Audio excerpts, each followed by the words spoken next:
La llamaban la ratoncita. Durante 6 meses, Guadalupe limpió cómodos, tomó los turnos nocturnos que nadie quería y dejó que el cirujano jefe le gritara en la cara por errores que ella no había cometido. Para el personal del Hospital General de la Merced, ella era invisible, una enfermera auxiliar tímida que temblaba cuando le hablaban. No sabían que ese temblor no era de miedo, sino de contención. No sabían que las manos que tallaban los pisos alguna vez habían sostenido las vidas de operadores de élite en las montañas de Afganistán. Y ciertamente no esperaban el día en que un helicóptero Black Hawk descendería en la azotea del hospital, cerrando toda la manzana de la ciudad solo para buscarla. La ratoncita no les tenía miedo, solo estaba esperando órdenes. Esta es la historia de cómo la mujer invisible del hospital se convirtió en su leyenda.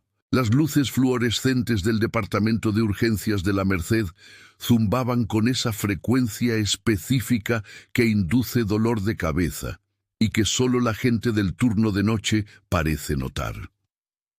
Eran las 3:15 a.m. de un martes lluvioso en la Ciudad de México.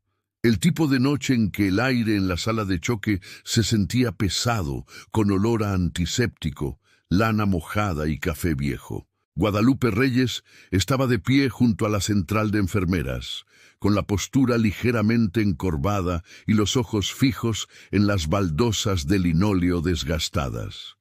Tenía 32 años, aunque parecía más joven, con el cabello recogido en un chongo apretado y deshilachado, y su filipina de enfermera un poco grande para su complexión atlética. Era la contratación más reciente, una enfermera de apoyo que cubría los huecos donde el horario lo requiriera.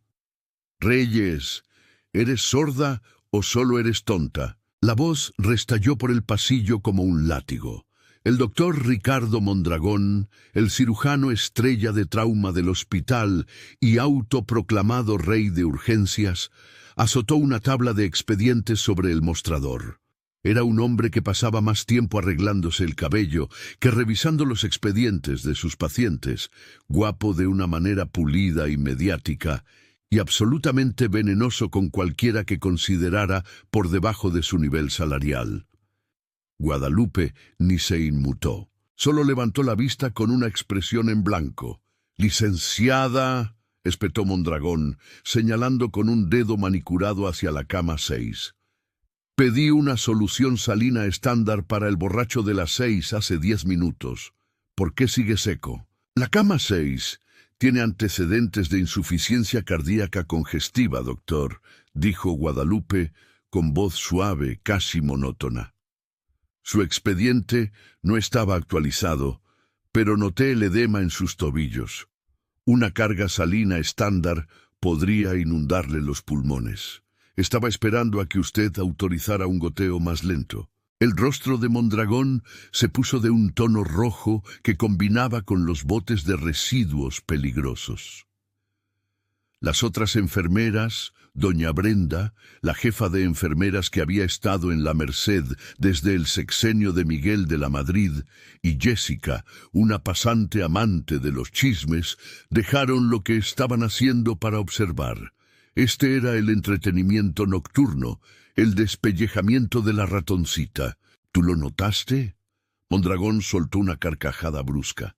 ¿Notaste hinchazón en los tobillos, Reyes? ¿Llevas qué? 5 minutos de enfermera. Yo me gradué con honores de la UNAM y tengo especialidad en el extranjero. ¿Tú te graduaste de...? Se aclaró la garganta. ¿Dónde fue? ¿Alguna escuelita técnica en Tlaxcala? Chiapas, corrigió Guadalupe en voz baja. Cierto, Chiapas. Bueno, en la Ciudad de México las enfermeras no diagnostican, hacen lo que se les ordena. Cuelga la bolsa, Reyes, o te voy a levantar un acta por insubordinación tan rápido que tu cabeza va a salir volando de regreso a los campos de café. Es Chiapas, señor. Allá se cultiva café y cacao, murmuró Guadalupe, pero se movió antes de que él pudiera explotar de nuevo. Caminó hacia el almacén de suministros, con movimientos eficientes, casi robóticos. Al pasar por la central, oyó a doña Brenda susurrarle fuerte a Jessica: «Dios, es patética. No tiene nada de carácter. No sé cómo pasó el examen de certificación. Tiembla cada vez que llega un código rojo. Escuché que antes trabajaba en un asilo de ancianos», se burló Jessica revisando su celular. Probablemente estaba acostumbrada a limpiar barbillas y jugar lotería. No está hecha para urgencias. No llega ni a Navidad. Guadalupe escuchó cada palabra. Su audición había sido probada con un tono perfecto, un requisito para el trabajo que solía tener. Entró al almacén y dejó que la pesada puerta se cerrara con un clic. Por una fracción de segundo, la máscara cayó. La expresión aburrida y bovina desapareció, reemplazada por una agudeza fría y depredadora. Sus ojos, de un gris penetrante, escanearon los estantes. Respiró hondo, contando: inhalar en 4, mantener en 4, exhalar en 4. No temblaba de miedo, temblaba por la abstinencia de adrenalina de vivir una vida a 100 kilómetros por hora y chocar contra una pared de burocracia. Agarró la bolsa de solución salina. La colgaría al ritmo lento que sabía que era seguro, y simplemente ajustaría el regulador de flujo cuando Mondragón no estuviera mirando. Era la tercera vez esta semana que salvaba a un paciente del ego de Mondragón sin que él lo supiera. Cuando regresó a la sala, el caos que había estado presintiendo en el aire finalmente llegó. Las puertas automáticas se abrieron de golpe. 2 paramédicos entraron corriendo empujando una camilla rodeada de policías. «Herida por arma de fuego, masculino de 25 años, impactos en tórax y muslo», gritó el paramédico líder. «¡Se nos va!». Mondragón cambió instantáneamente a su modo de doctor de televisión. «Llévenlo a la sala de choque 1. Reyes, quítate del camino. Brenda, tú conmigo». Guadalupe retrocedió contra la pared, fundiéndose con el fondo. Este era su papel, la observadora silenciosa. Pero mientras la camilla pasaba volando frente a ella, vio algo que los demás pasaron por alto. El paciente no solo sangraba por el pecho. Había un chorro arterial oscuro saliendo de la parte interna del muslo, oculto por la mezclilla oscura de sus jeans. Sangrado femoral. Si se enfocaban en el pecho e ignoraban la pierna, se desangraría en 3 minutos. Vio a Mondragón cortar la camisa. «Preparen el kit de toracotomía, tiene un taponamiento», gritó Mondragón. «Doctor, la pierna», dijo Guadalupe.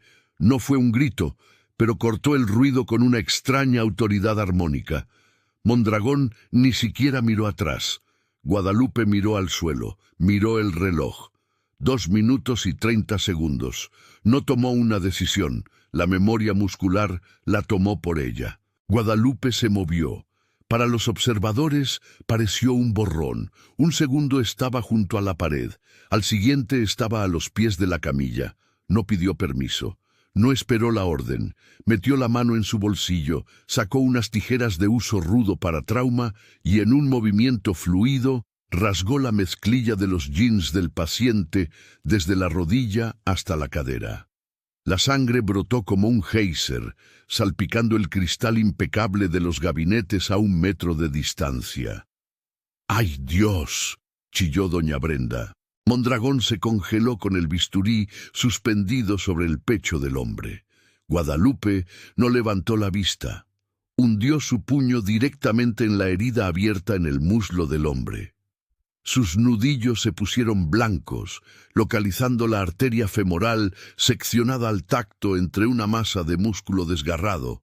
Encontró el tubo resbaladizo y pulsante y lo presionó con fuerza contra el fémur. La fuente de sangre se detuvo instantáneamente. «Arteria femoral seccionada», dijo Guadalupe. Su voz era irreconocible. No era el murmullo suave de la ratoncita. Era un reporte plano y rasposo. No tenía un taponamiento en el pecho. Estaba hipovolémico por el sangrado de la pierna. Si le hubiera abierto el pecho, la caída de presión lo habría matado al instante. El silencio descendió sobre la sala de choque 1. El único sonido era el pitido del monitor. Bip, bip, bip. El ritmo cardíaco se estaba estabilizando. La presión arterial comenzó a subir. 85 sobre 60, 90 sobre 65. Mondragón miró la pierna, luego la mano ensangrentada de Guadalupe que sostenía la vida del hombre. Su ego luchó con la realidad, y por un momento la realidad ganó. Vio la herida. Ella tenía razón. «Pinza», balbuceó Mondragón. Doña Brenda torpemente le entregó una pinza vascular.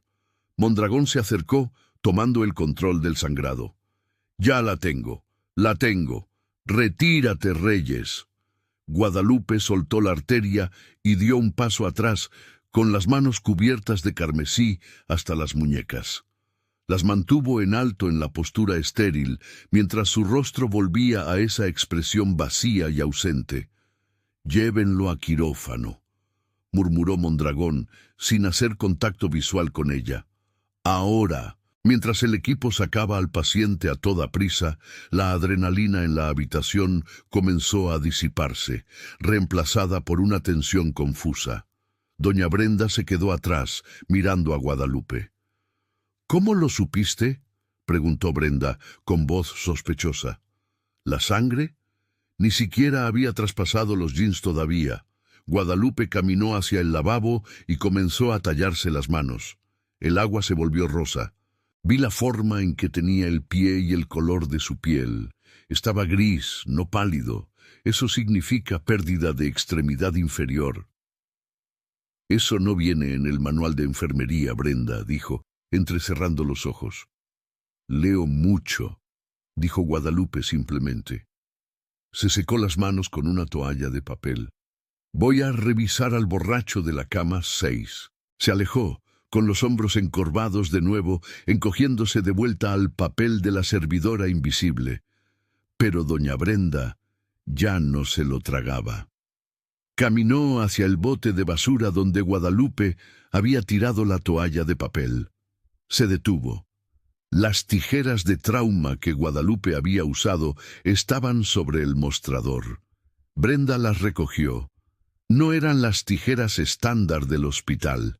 Eran de acero pesado negro mate, con un borde dentado capaz de cortar una moneda de 10 pesos. Grabada en el mango, desgastada por años de fricción, había una pequeña insignia. Era apenas visible, solo rasguños para un ojo no entrenado. Un tridente, un águila, un ancla y un nombre grabado en letras diminutas. C. Reyes. Sark 8. Brenda frunció el ceño. No sabía qué significaba Sark. Supuso que era una marca. Dejó las tijeras de nuevo en la bandeja. «Rarita», murmuró. A la mañana siguiente, Guadalupe fue citada a la oficina del director administrativo. El licenciado Hernández era un hombre que parecía una tortuga en un traje de 3 piezas. Estaba sentado detrás de un escritorio de caoba, flanqueado por el doctor Mondragón, quien se veía muy engreído. «Señorita Reyes», comenzó Hernández, entrelazando las manos. «Tenemos un problema». «¿El paciente está bien?», preguntó Guadalupe. «El paciente está vivo, sí», dijo Hernández con desdén. «Pero el doctor Mondragón ha presentado una queja formal sobre su conducta. Afirma que usted interfirió físicamente con un procedimiento quirúrgico. Puso en peligro a un paciente y mostró», ¿cuál fue la frase? «comportamiento de vaquera temeraria» en la sala de choque. Guadalupe miró a Mondragón. Él sonrió con suficiencia. «Tuviste suerte, Reyes. Adivinaste bien. Pero en mi sala de urgencias seguimos la cadena de mando. No metes las manos en un paciente a menos que yo te lo diga. Eres un riesgo legal». «Le salvé la vida», dijo Guadalupe. «Me manchaste los zapatos de sangre», replicó Mondragón. «La vamos a poner en periodo de prueba», dijo Hernández, deslizando un papel sobre el escritorio. 2 semanas de tareas restringidas. No tiene permitido entrar a las salas de choque. Se encargará del papeleo de triaje y del apoyo de limpieza si es necesario. Un error más, una sola vez más que juegues a ser doctora y quedas despedida. ¿Está claro? Guadalupe miró el papel. Era una amonestación formal, insubordinación, conducta poco profesional. Pensó en la carta que tenía en su cajón en casa, la que le envió la Secretaría de Marina, rogándole que regresara como consultora, la que la llamaba maestre, la que mencionaba la cruz al mérito naval. Miró a Hernández, luego a Mondragón. Tomó la pluma. «Clarísimo, señor», dijo. Firmó el papel. Salió de la oficina de regreso al piso. Pasó las siguientes 6 horas trapeando la sala de espera y tomando la temperatura a niños con gripe.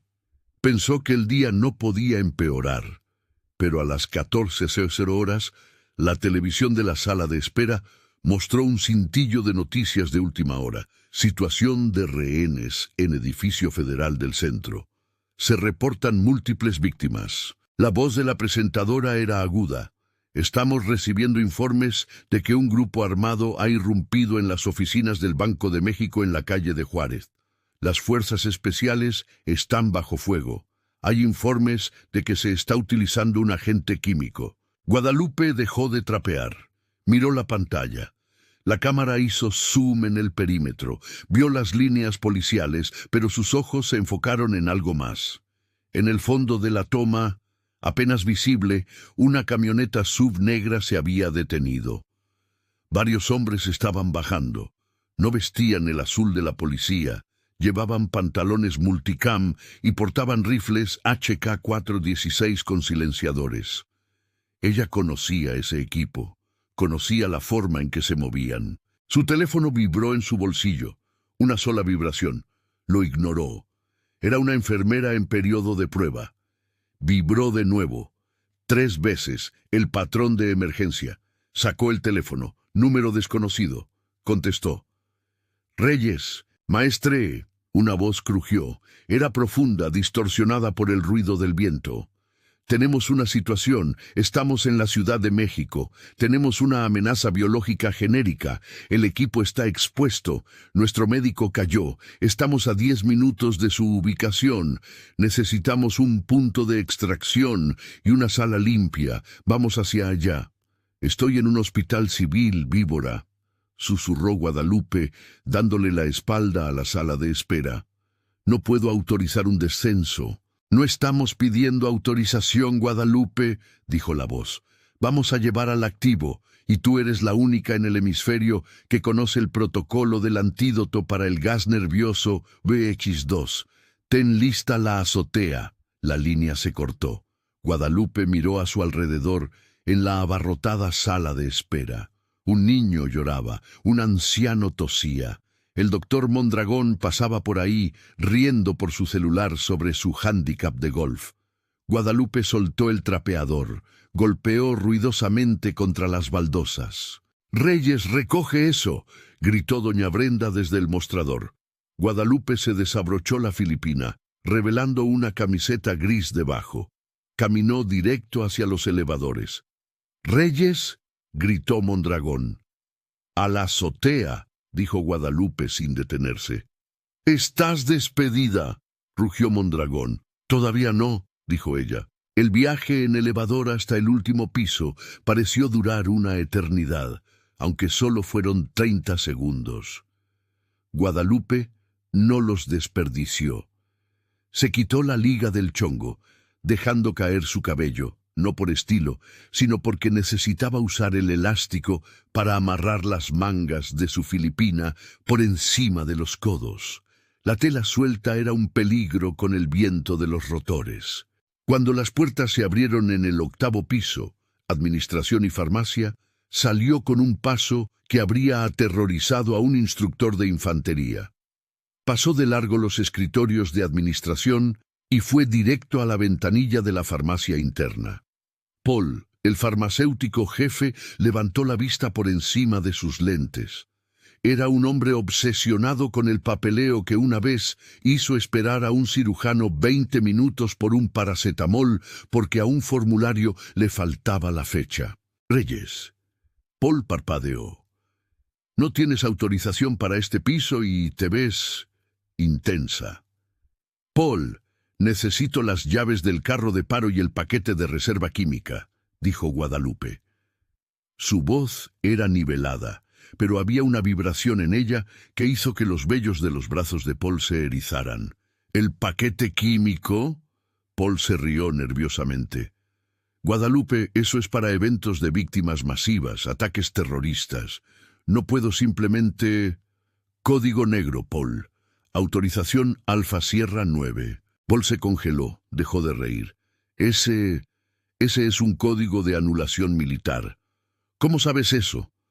Abre la jaula, dijo Guadalupe. No gritó, se inclinó, sus ojos grises clavándose en los de él. Si no me das la atropina y el cloruro de pralidóxima, en los próximos 30 segundos, 4 hombres van a morir en tu azotea. Y después de que mueran, el gas que emana de sus uniformes se va a filtrar en el sistema de ventilación y va a matar a todos en la unidad de cuidados intensivos neonatales. ¿Quieres eso en tu conciencia? Paul se puso pálido, buscó sus llaves a tientas, con las manos temblorosas. Abrió la jaula de seguridad. Guadalupe saltó sobre el mostrador, agarrando 3 cajas de autoinyectores y una bolsa de solución salina. «Llama a urgencias», ordenó mientras agarraba un radio portátil del escritorio de seguridad. «Diles que despejen las salas de choque 1 y 2. Celen las rejillas. Solo presión positiva». No esperó respuesta. Corrió hacia la escalera que llevaba al helipuerto. La puerta de acceso a la azotea era de acero pesado, cerrada con un teclado numérico. Guadalupe no tenía el código, ni siquiera disminuyó la velocidad. Levantó la pierna y clavó el talón en el mecanismo con un crujido metálico desagradable. La cerradura se hizo añicos. Golpeó la puerta con el hombro, saliendo a la fría y ventosa tarde de la Ciudad de México. El helipuerto era un desastre. Estaba oficialmente inactivo, usado principalmente como lugar para fumar por doctores estresados y como almacén de unidades de aire acondicionado descompuestas. Había tarimas viejas, una camilla oxidada y grava suelta por todas partes. Escombros en la zona de aterrizaje, masculló para sí misma. Comenzó a arrastrar las pesadas tarimas hacia el borde, lanzándolas sobre la barandilla de seguridad hacia el techo inferior. Se movía con una fuerza que desafiaba su complexión delgada. Despejó la camilla oxidada, empujándola hacia el hueco de la escalera. «¡Oye! ¿Qué demonios crees que estás haciendo?» El grito vino de la puerta. Era el licenciado Hernández, con la cara roja y jadeando, flanqueado por 2 guardias de seguridad del hospital y el doctor Mondragón. «¡Perdió la cabeza!», gritó Mondragón señalándola. «Está destruyendo propiedad del hospital. ¡Arréstenla!». Los 2 guardias, hombres corpulentos llamados Miller y Davis, que usualmente pasaban el día lidiando con pacientes ebrios, dieron un paso adelante. «Señorita Reyes, tiene que bajar ahora mismo». Guadalupe se paró en el centro de la H pintada, con el viento azotando sus pantalones de enfermera. Revisó su reloj. 2 minutos. «Atrás», advirtió Guadalupe. «No querrán estar aquí arriba». «Agárrenla», ordenó Hernández. Miller se lanzó hacia ella. Fue un agarre perezoso, del tipo que se usa con un paciente confundido. Guadalupe no lo golpeó. Simplemente se metió en su guardia, usó el propio impulso del hombre y le barrió la pierna. Miller golpeó el concreto con fuerza. Antes de que Davis pudiera reaccionar, Guadalupe lo había girado y lo había puesto en una llave de brazo de pie, inmovilizándolo contra la pared de la escalera. «Escúchenme bien», ladró, su voz cortando el viento. «Viene un Sikorsky UH-60 Black Hawk, en camino, caliente y pesado. Si están parados en esta plataforma cuando haga la maniobra de frenado, el viento de los rotores los va a lanzar fuera de la azotea. Entren, cierren la puerta y no la abran hasta que yo lo diga. Mondragón la miró con la boca abierta. ¿Un Black Hawk? Estás delirando. Estás teniendo un brote psicótico. Dios mío, susurró Hernández. ¡Al suelo!, gritó Guadalupe. Soltó al guardia y empujó a Hernández y a Mondragón hacia el nicho de la escalera. El cielo sobre el Hospital de la Merced se oscureció. Una enorme forma negra rugió sobre el borde del edificio con un sonido ensordecedor. El viento los golpeó como un puñetazo físico. Mondragón perdió el equilibrio y cayó. El poder puro del helicóptero militar flotando a solo 3 metros sobre la azotea era aterrador. Este no era un elegante helicóptero de transporte médico. Era una máquina de guerra. Sin marcas, sin luces, solo acero negro mate y el cañón de una ametralladora visible en el marco de la puerta. El Black Hawk no aterrizó. La azotea no estaba diseñada para soportar todo su peso. Se mantuvo en un vuelo estacionario bajo, con las ruedas a centímetros del concreto. El flujo de aire levantó tierra y polvo, cegando a Mondragón y a Hernández, quienes estaban encogidos junto a la puerta. Pero Guadalupe se mantuvo firme. Caminó directamente hacia la tormenta. Levantó los brazos, cruzándolos en una X, luego los bajó bruscamente, la señal para mantener posición. La puerta lateral del helicóptero se deslizó. 4 hombres saltaron, vestían equipo táctico completo, pero sus movimientos eran torpes, desesperados. 2 de ellos cargaban a un tercer hombre entre ellos. El cuarto hombre, el líder del equipo, saltó al final, cargando un maletín Pelican negro. Se agacharon bajo los rotores y corrieron hacia Guadalupe. El líder del equipo, un hombre gigante con barba y una cicatriz que le recorría la mejilla, se detuvo frente a Guadalupe. No estaba mirando al administrador del hospital. No estaba mirando a los aterrorizados guardias de seguridad. Estaba mirando a la enfermera. Se puso en posición de firmes y, a pesar del caos, hizo un saludo militar nítido y firme. ¡Aestre!, gritó por encima del rugido del motor. El activo está asegurado, pero se nos va. La exposición fue directa. Contacto con la piel hace 5 minutos. Guadalupe no devolvió el saludo. Los civiles no saludan. En su lugar, agarró el chaleco del líder del equipo. ¿Lo descontaminaron en el aire? Negativo. No hubo agua. Solo cortamos el equipo. Llévenlo a la puerta. No toquen a nadie. No dejen que nadie los toque. Guadalupe se giró hacia Mondragón, quien intentaba levantarse, con su costoso peinado totalmente deshecho. Guadalupe marchó hacia él, lo agarró por las solapas de su bata blanca y lo acercó. «Doctor Mondragón», dijo. La docilidad había desaparecido. La ratoncita había muerto. En su lugar estaba una mujer que había comandado unidades de triaje en zonas de guerra activas. «Voy a tomar el control de su centro de trauma. Va a despejar el pasillo. Le va a decir a Brenda que prepare 4 vías intravenosas con atropina y se va a quitar de mi camino. ¿Entendido?» Mondragón miró a los soldados gigantes detrás de ella, con sus armas colgadas al pecho y sus rostros enmascarados en una determinación sombría. Miró a Guadalupe, viéndola de verdad por primera vez. «Sí», balbuceó.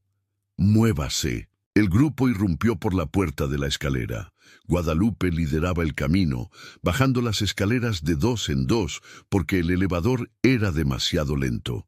Los marinos la seguían, cargando a su camarada caído. Cuando irrumpieron en urgencias, todo el piso se quedó en silencio. Los pacientes dejaron de quejarse. Las enfermeras se congelaron con las agujas en el aire. La vista era surrealista. Una enfermera de limpieza cubierta de tierra, liderando una falange de fuerzas especiales a través de las puertas dobles de la sala de choque 1. «¡Despejen la sala!», gritó Guadalupe. «Todos con mascarilla ahora». Abrió la puerta de la sala de choque 1 de una patada. «Pónganlo en la cama. Córtenle el resto de la ropa.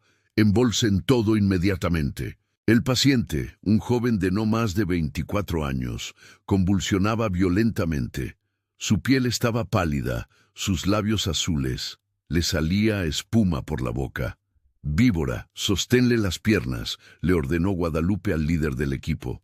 «Fantasma, sosténle la cabeza». Doña Brenda, la jefa de enfermeras, estaba en el umbral, temblando.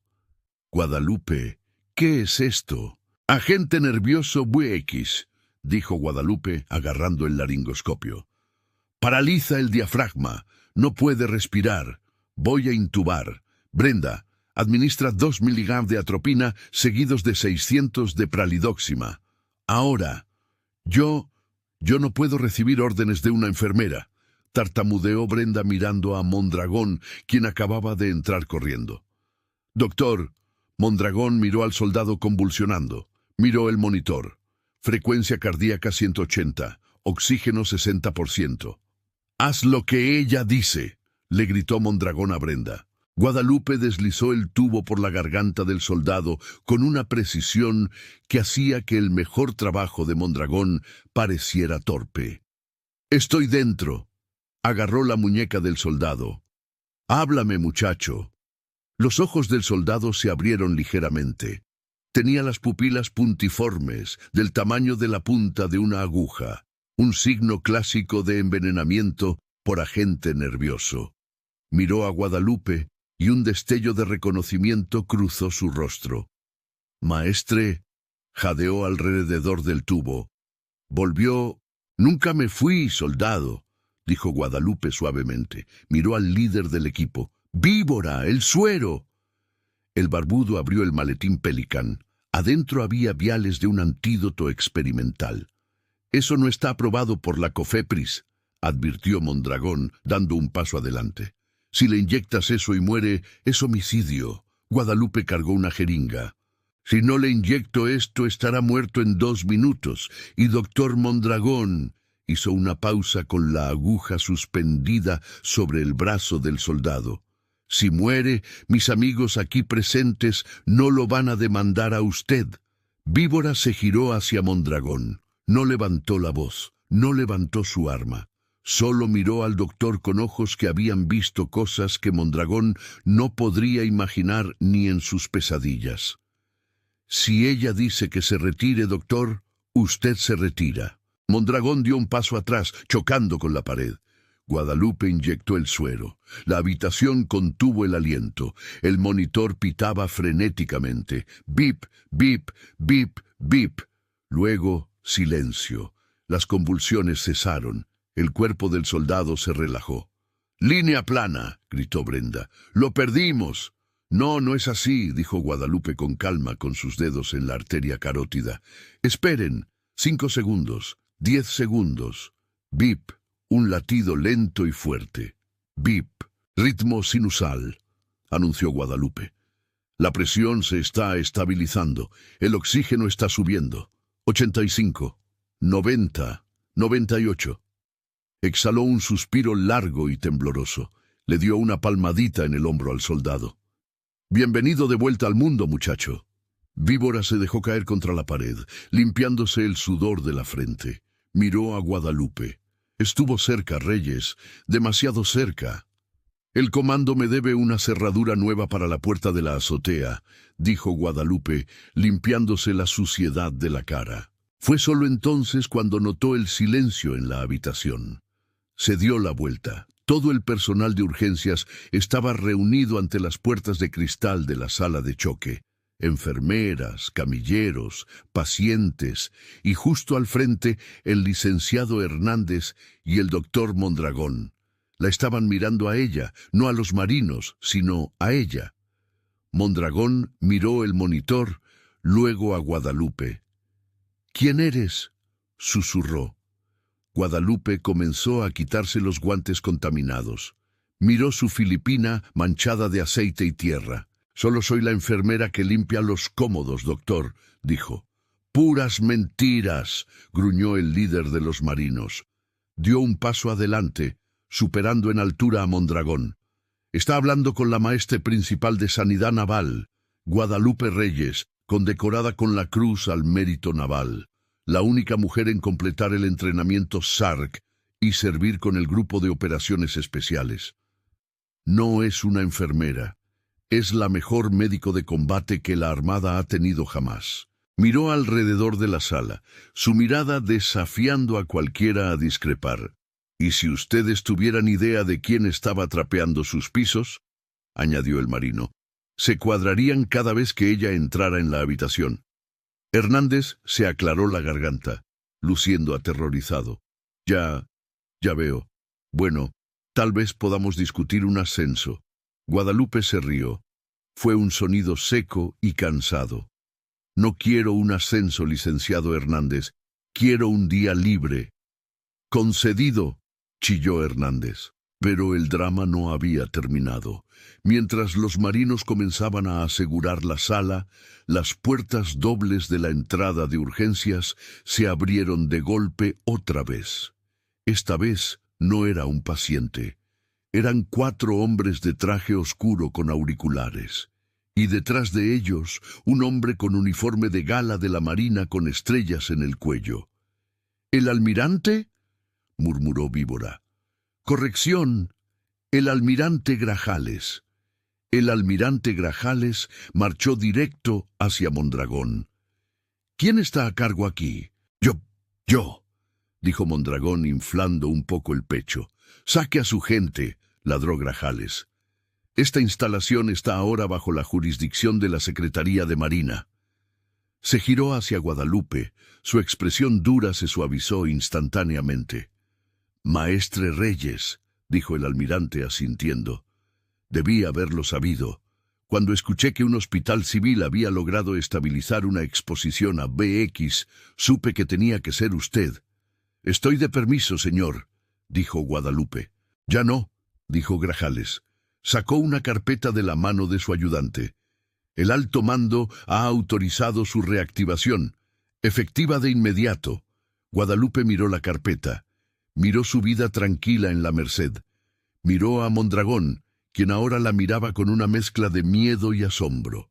«Tengo un contrato aquí, almirante», dijo Guadalupe. «Tengo responsabilidades. Compraremos el hospital si es necesario», dijo Grajales muy serio. «Prepárese, Reyes. Tenemos una situación en el Golfo de México y su equipo se niega a desplegarse sin usted». Guadalupe miró al líder de los marinos. Él sonrió. «Vamos, Lupita. El cuarto de las escobas seguirá aquí cuando regresemos». La atmósfera en la sala de urgencias había pasado del pánico caótico a un silencio atónito y reverente. La presión del aire pareció bajar cuando el almirante Grajales extendió los parámetros de la misión sobre el mostrador de la sala de choque, justo encima de la tabla de expedientes olvidada del doctor Mondragón. «Tenemos una embarcación encubierta, la Indomable, que actualmente está haciendo agua en el Golfo de México», dijo Grajales, con voz baja pero que llegaba a cada rincón de la sala. «Fue golpeada por una ola gigante durante una extracción de operaciones especiales. Tenemos a 7 operadores de élite atrapados en la campana de buceo presurizada. Sus purificadores de CO2 están fallando. Uno de ellos tiene un pulmón colapsado y una lesión en la columna. No podemos simplemente subirlos. La enfermedad por descompresión los matará antes de que lleguen a la superficie.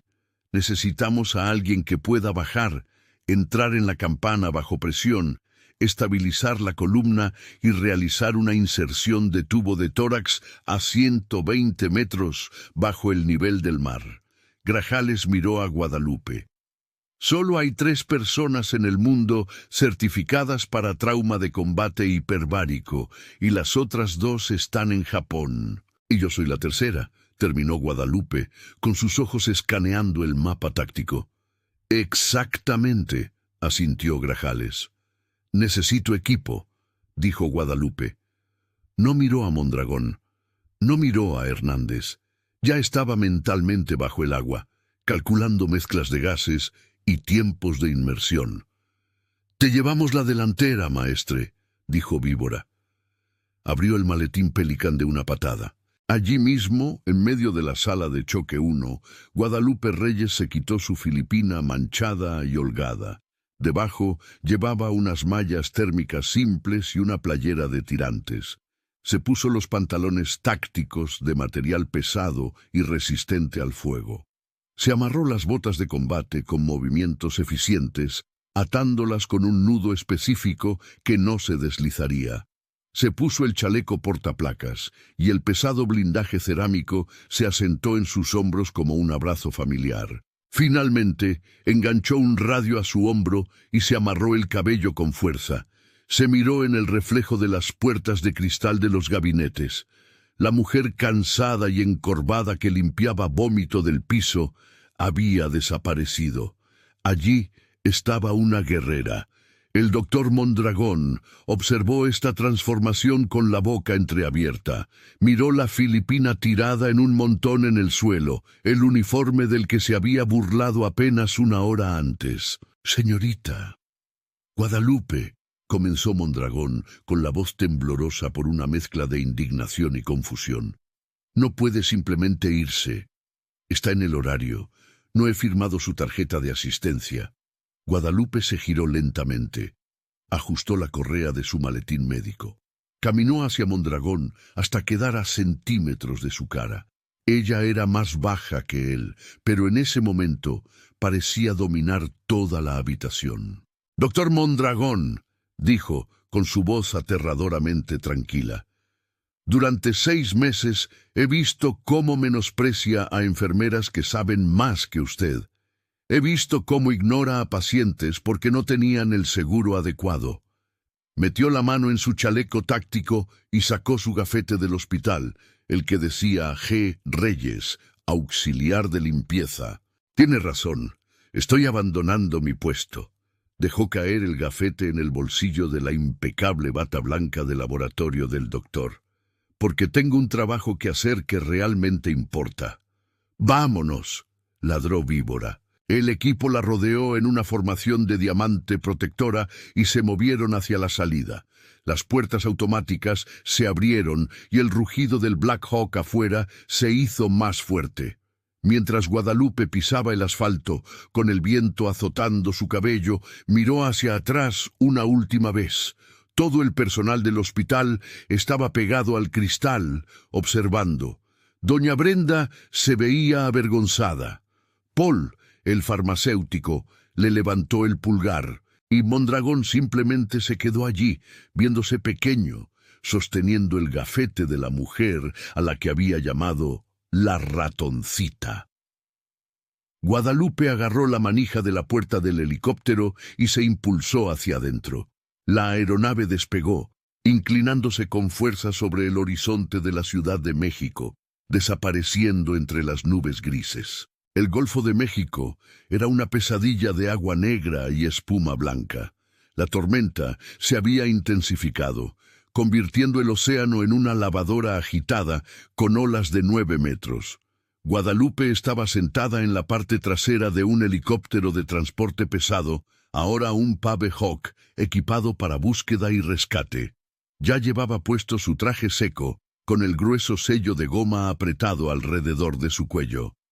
«2 minutos para el descenso», gritó el piloto por el intercomunicador. «Está horrible allá abajo. La visibilidad en la ruta es 0.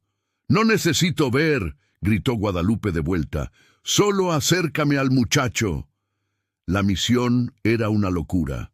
La campana de buceo estaba sujeta a un barco de apoyo que se hundía, colgando precariamente a 120 metros de profundidad. El cable se estaba deshilachando. Si se rompía, los 7 hombres en su interior caerían en picada al fondo del océano, aplastados por la presión instantáneamente. Ella tenía que saltar al agua, bucear hasta la campana, acoplarse y estabilizar médicamente al comandante para que pudieran iniciar un ascenso de emergencia. «¡Luz verde! ¡Vámonos, vámonos, vámonos!». Guadalupe no lo dudó. Se lanzó de espaldas fuera del helicóptero, cayendo 9 metros hacia el océano gélido y agitado. El frío la golpeó como un martillo, incluso a través del traje.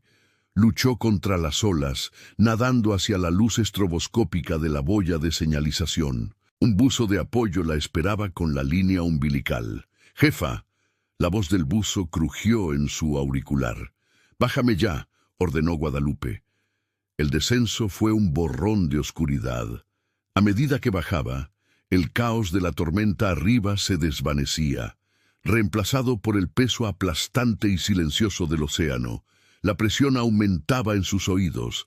A 120 metros, la oscuridad era absoluta, rota solo por el haz de su lámpara de cabeza. Allí estaba, la campana. Estaba inclinada en un ángulo de 45 grados, balanceándose violentamente con la corriente. Se aferró a la rueda de la escotilla. Estaba atorada. «Habla, Reyes», dijo por el comunicador, con voz tranquila a pesar de la narcosis por nitrógeno que intentaba nublar su cerebro. «La escotilla está atorada. Voy a tener que darle mantenimiento de impacto». Apoyó sus botas contra el casco y usó una llave pesada para golpear el mecanismo de cierre. ¡Clang, clang! El metal gimió y giró. Abrió la escotilla y se metió a la fuerza. El olor la golpeó primero. Sudor, sangre y miedo. La campana era diminuta, atestada con 7 hombres corpulentos. El aire era denso y rancio. «¿Reyes?», graznó una voz desde el fondo. Era el comandante Ricardo, el hombre con la lesión en la columna. Estaba atado a una camilla improvisada, con el rostro grisáceo. «Aquí estoy, comandante», dijo Guadalupe. Quitándose la máscara de buceo, se puso a trabajar de inmediato. Estado, pulmón colapsado. «Neumotórax, atención». El médico a bordo dijo: «No puedo insertar la aguja. El diferencial de presión es muy extraño aquí abajo». «Por eso estoy aquí», dijo Guadalupe. Abrió su kit impermeable. La campana dio un sacudón violento. El cable de sujeción gimió afuera. «Estamos perdiendo el cable», gritó el piloto desde la superficie. «Reyes, tienes 3 minutos antes de que ese cable se reviente. Necesitas estabilizarlo ahora para que podamos soltar los tanques de lastre». Hacer una inserción de tubo de tórax en 3 minutos en un hospital era rutina. Hacerlo en una lata presurizada, balanceándose en una tormenta, sabiendo que un error succionaría el aire de los pulmones del hombre, era imposible. Guadalupe miró a Ricardo. «Esto le va a doler, señor». «Hazlo, jefa», gruñó Ricardo. Guadalupe no usó un bisturí, usó un trocar especializado. Sintió el espacio entre las costillas. Sincronizó el movimiento con el balanceo de la campana. Izquierda, derecha, pausa. «¡Tonk!», insertó el tubo. Se escuchó un siseo de aire escapando. La sangre le salpicó la cara. «El pulmón se está reinflando», gritó, revisando la válvula. «Columna asegurada. Suelten los tanques. Sáquenos de aquí». Soltando lastre en 3, 2, 1. La campana se estremeció.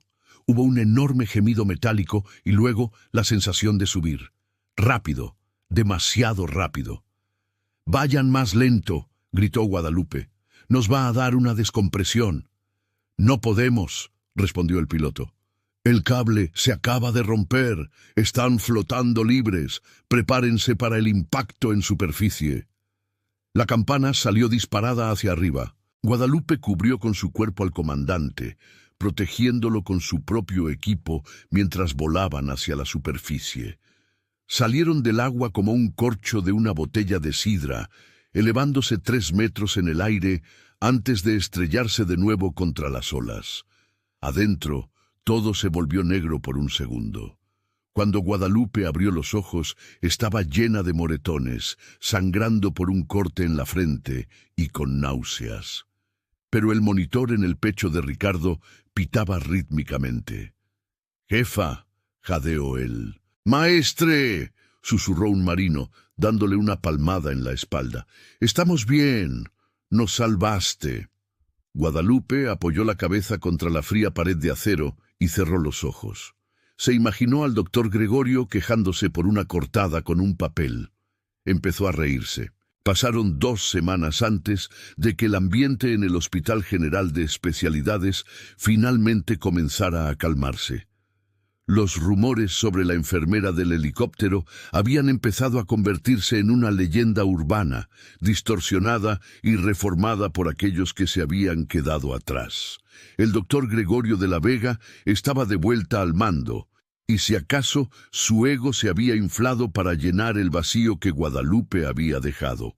Estaba de pie en la estación central de enfermería, apoyado casualmente contra el mostrador, mientras un grupo de estudiantes de medicina con ojos muy abiertos colgaban de cada una de sus palabras. Se veía impecable. El cabello con gel a la perfección, la bata almidonada y tiesa, y un reloj de 100.000 pesos brillando bajo las luces fluorescentes.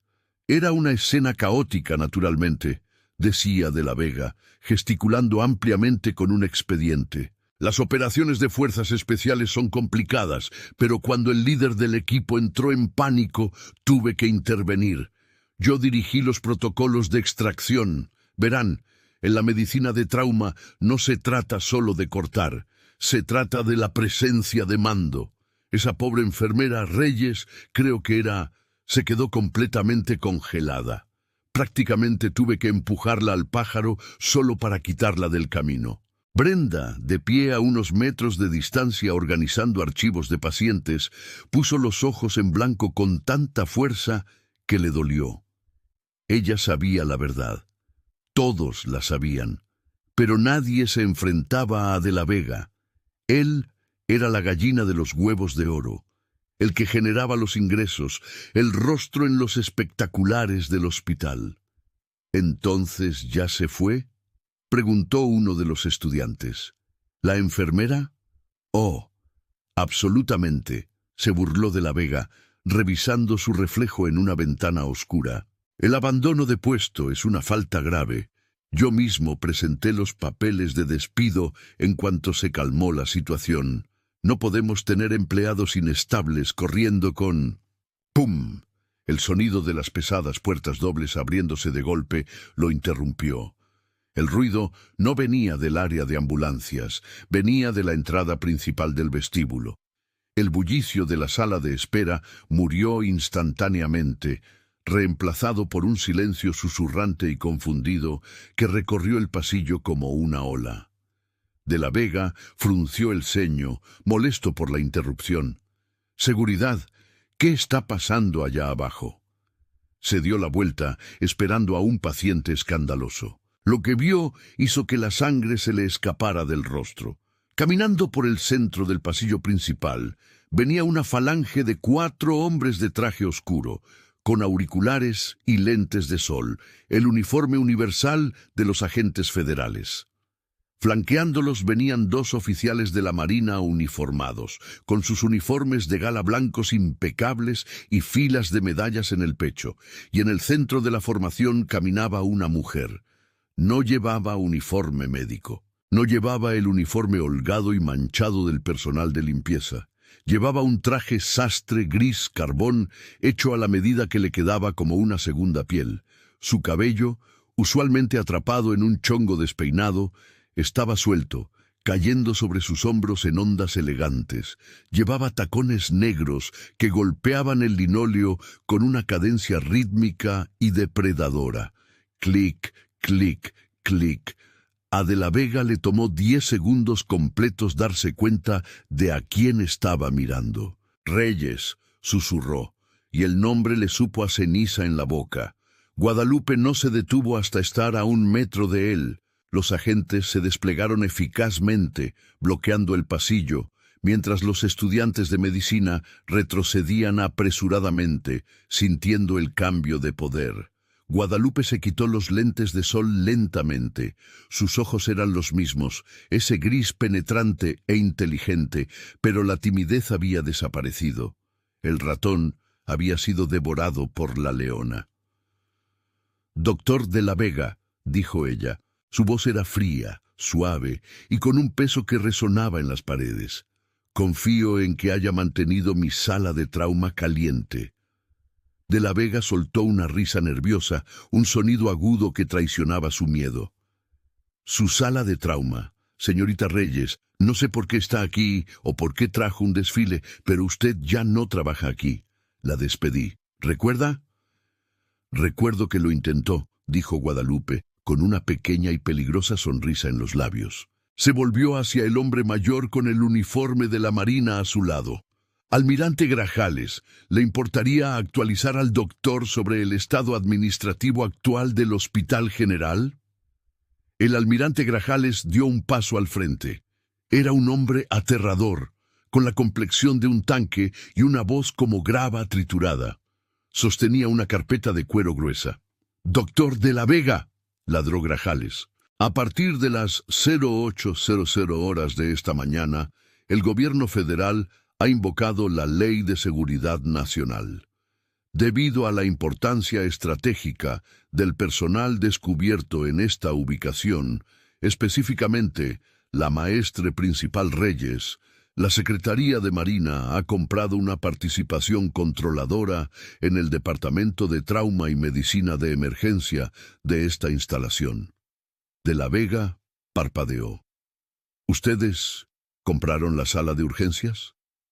Compramos el edificio, hijo, corrigió Grajales, y hemos instalado a una nueva directora de operaciones para supervisar la transición y asegurar que nuestros activos sean tratados con el respeto que merecen.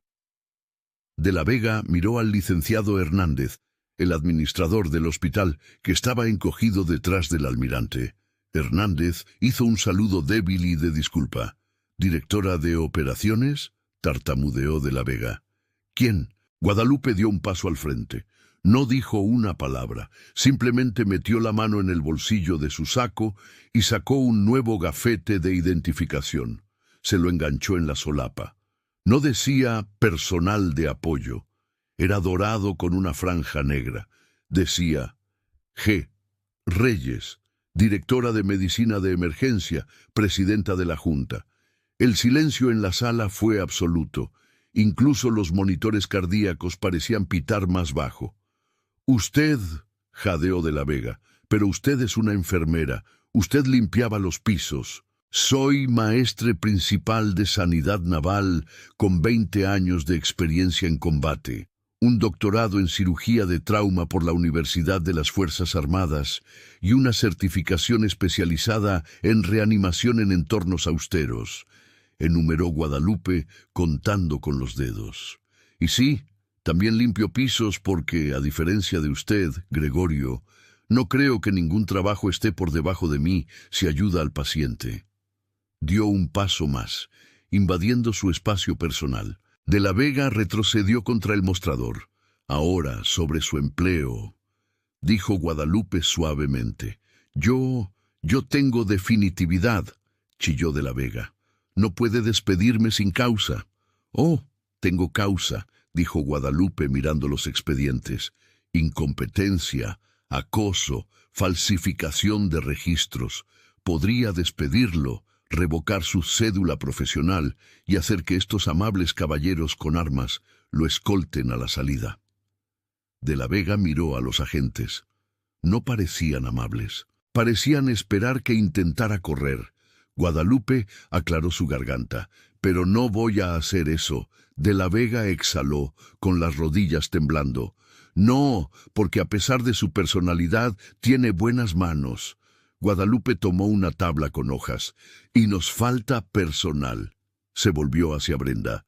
«Brenda, ¿tenemos alguna vacante en el turno nocturno?» Brenda sonrió.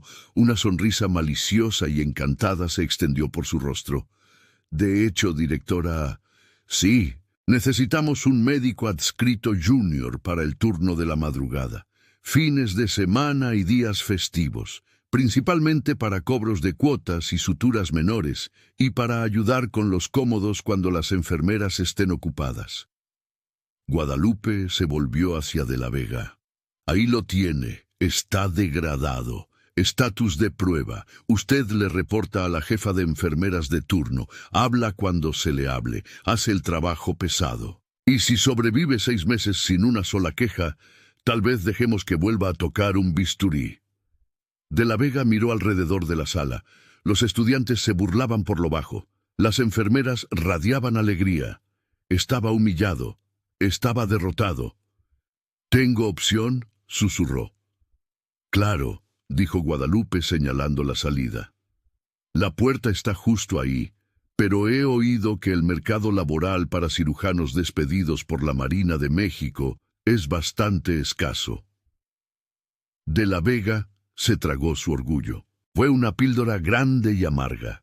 Agachó la cabeza. «Acepto el turno». «Buena respuesta», dijo Guadalupe. Aplaudió y el sonido lo sobresaltó.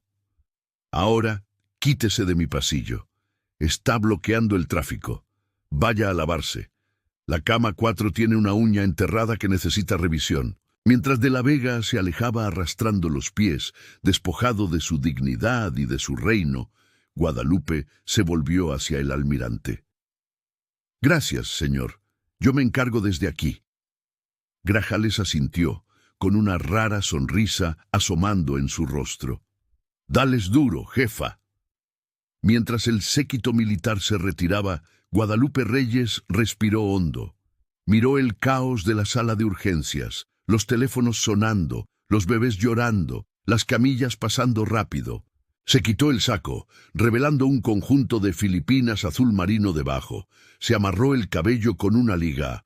«Muy bien, todos», gritó, y su voz resonó con autoridad. «Se acabó el espectáculo. A trabajar.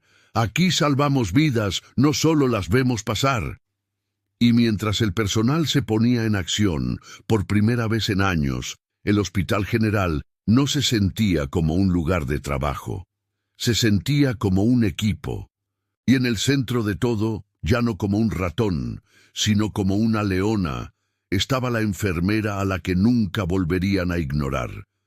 Y esa es la historia de Guadalupe Reyes, la guerrera silenciosa que enseñó a todo un hospital que el respeto no se trata del título en tu gafete, sino del carácter en tu alma. Ella demostró que los héroes caminan entre nosotros todos los días, a veces empujando un trapeador, a veces salvando vidas en la oscuridad, esperando el momento en que se les necesite. Si disfrutaste esta historia de justicia encubierta y precisión militar, por favor dale me gusta. Realmente ayuda a que el canal crezca. No olvides suscribirte y activar la campanita de notificaciones para que nunca te pierdas una nueva historia. ¿Qué piensas del castigo del doctor de la Vega? ¿Fue suficiente o merecía ser despedido? Cuéntame lo que piensas en los comentarios. Leo cada uno de ellos.